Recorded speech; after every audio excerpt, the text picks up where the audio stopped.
중급 워크샵 이거 2013년도 8월 1일 날 아마 촬영했던 걸로 기억해요. 예.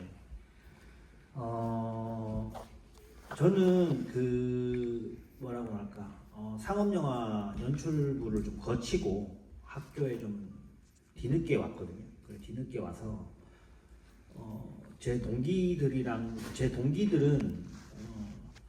다 약간 대학원 온 느낌이었고 저는 빨리 데뷔를 해야 되는 그런 마음가짐으로 좀 왔어요. 그래서 동기들이랑 크게 막 교류를 하지 못했는데 저는 결혼을 좀 빨리 해서 35살까지 무조건 데뷔를 해야 되는 압박감이 있었어요.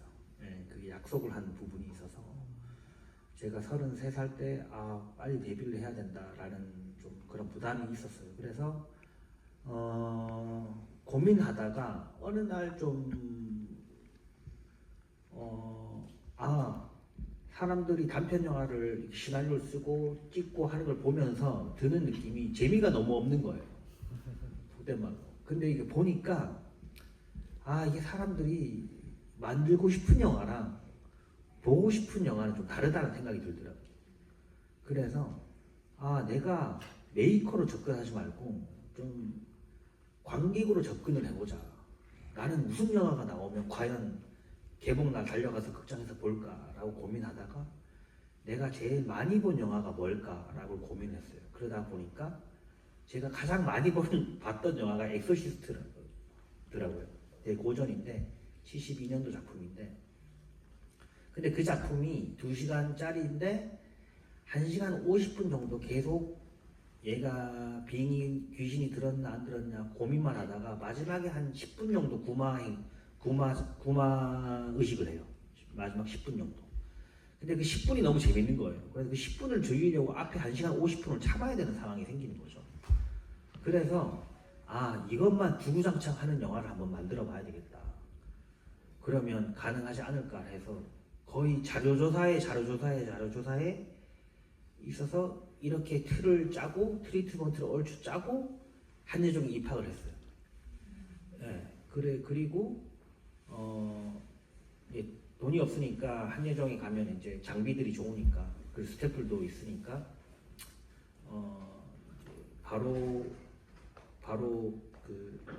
그 부분에 한 클라이막스를 찍겠다라고 해서 12번째 보조사제를 기획하게 됐죠. 예. 그러면은 검은 사제들이 먼저고 12번째 보조사제가 나중이라고 볼 수 있겠네요. 아니죠. 영화 만든 검은 사제들은 사실 그 트리트먼트는 한 6페이지 정도 되는 어떻게 보면 조금 그냥 막 적은 시놉시스, 막 적은 트리트먼트 정도였던 것 같고 그게 막 그때는 막 제목이 막 이상했었어요. 제목이 뭐였나요? 검은 돼지 뭐 이런. 네, 검은 돼지가 나오긴 나오네요. 네. 네. 그래서 12번째 보조사제에서도 돼지를 원래 이제 쓰려고 좀 했었는데 제작비가 너무 없잖아요. 그리고 돼지를 또 이렇게 뭐라고 할까 희생시켜야 되는 상황으로 생길 수도 있고 그래서 굳이 이거는 그냥 장편 때 써먹어야 되겠다라고 해서 좀 그랬었습니다. 예. 사실 지금 제 기억으로는 그 당시에 감독님이 이 작품을 만들 당시에 사실 단편을 만들어서 그 단편이 잘 돼서 장편 감독으로까지 데뷔의 기회를 얻는 이런 어떤 그 과정을 걷는 소위 말하는 데뷔의 과정을 걷는 이런 경우가 사실 제 기억으로는 감독님이 거의 마지막 세대라고 기억하고 있어요. 그러니까 감독님 이후 세대는 또 산업이 굉장히 많이 바뀌고 한국 경제가 또 많이 바뀌고 이러면서 특히나 이제 또 코로나를 맞이하면서 지금은 더 많이 바뀌어 버렸죠. 그래서 사실 단편을 아무리 잘 만든다 하더라도 그 단편이 장편을 만드는 어떤 기회로까지 연결되는 어떤 상상 또는 그런 기대를 가지고 이렇게 작업을 한다는 것은 또 감독님 안에 그만큼의 어떤 확신이 있었기 때문에 이 장르에 대한 또 이 작품에 대한 확신이 있었기 때문은 아닌가라는 생각도 좀 들거든요. 이 부분은 어떠셨나요? 솔직히 말해서 확신이 별로 없었어요.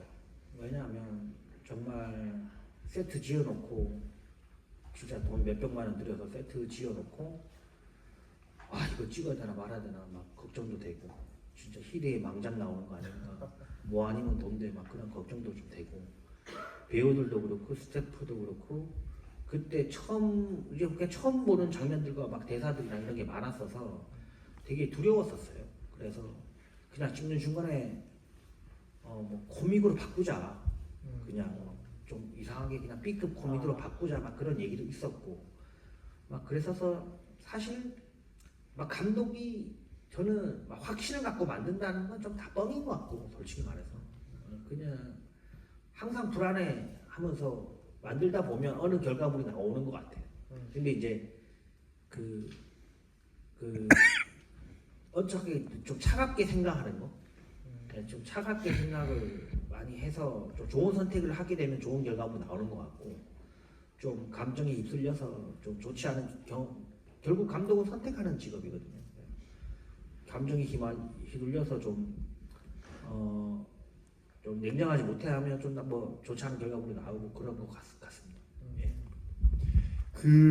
사실 이 영화 산업은 되게 보수적이잖아요. 그래서 영화의 새로운 도전이라는 것을 굉장히 좀 거부하거나 굉장히 많은 검증의 과정을 거치도록 요구할 때도 있는데 저는 이게 사실 검은사제들 시나리오가 그 당시 충무로의 투자사들 또는 제작사들 사이에서 회자될 때 이 시나리오가 과연 어떻게 받아들여졌을까도 굉장히 좀 궁금했어요. 예를 들면 2009년에 개봉해고 만들어져서 발표됐던 추격자라는 작품도 사실 거의 만들어지지 못할 뻔했다가 가까스로 만들어진 작품이었지만 그게 또 한 획을 긋는 어떤 작품이 됐잖아요. 저는 검은 사제들도 좀 그렇게 난항을 감독님이 굉장히 힘든 어떤 여정을 또 겪으시면서 만들지 않았을까라는 생각도 좀 해봤거든요. 어떠셨나요?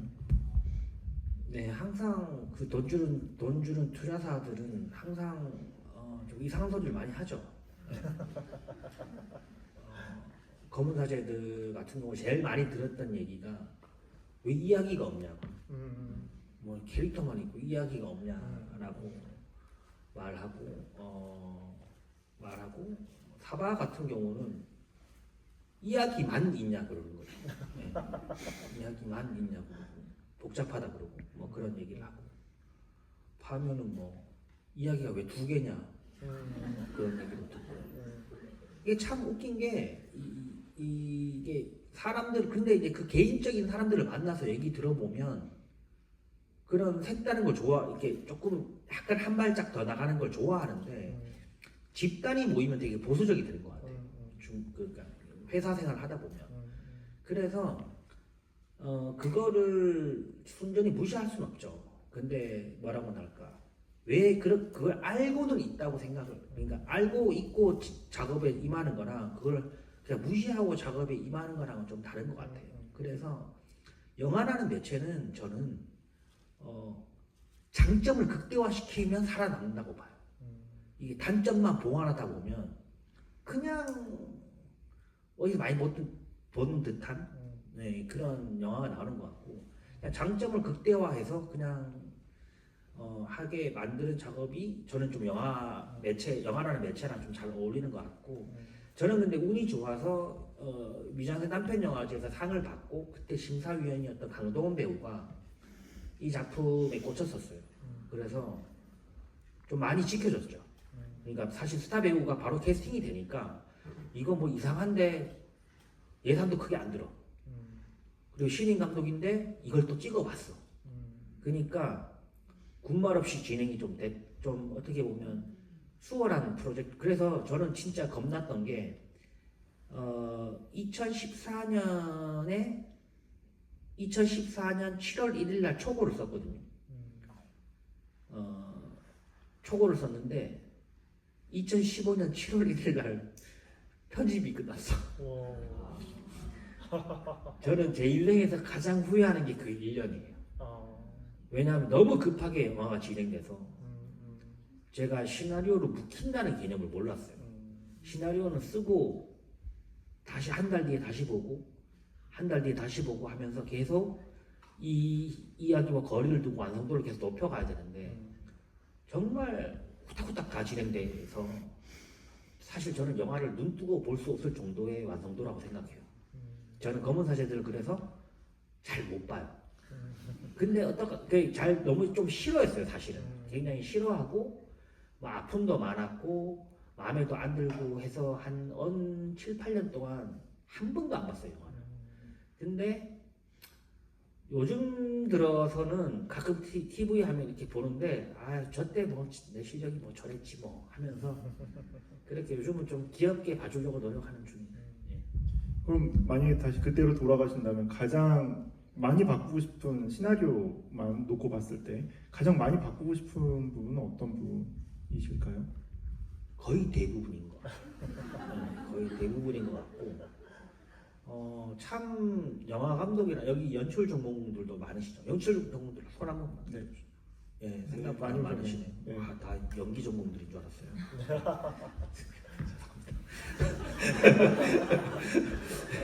예,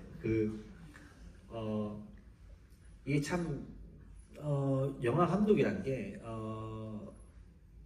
참 어려워요. 이게 왜냐하면 아까도 말했었는데 이 매체가 굉장히 폭력적이거든요.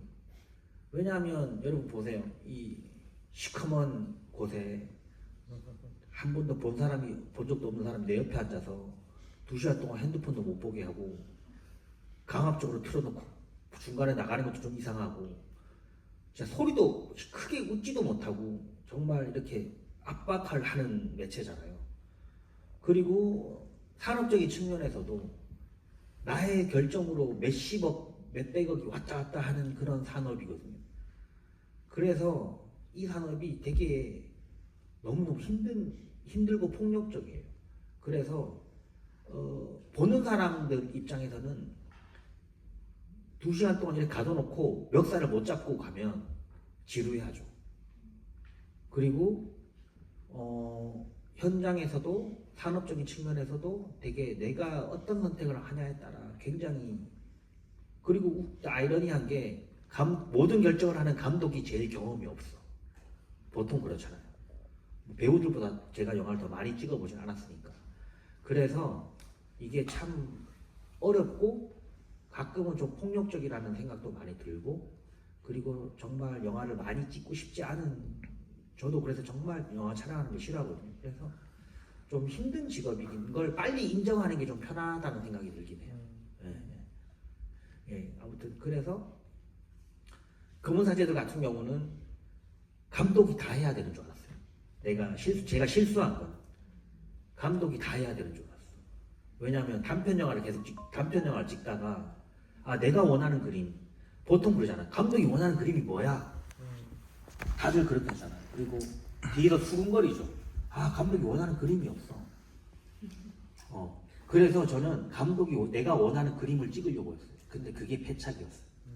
왜냐하면 감독은 진짜 경험 없는 감독은 내가 원하는 걸 찍으려고 하고 경험이 있는 감독은 베스트를 찍으려고 해요.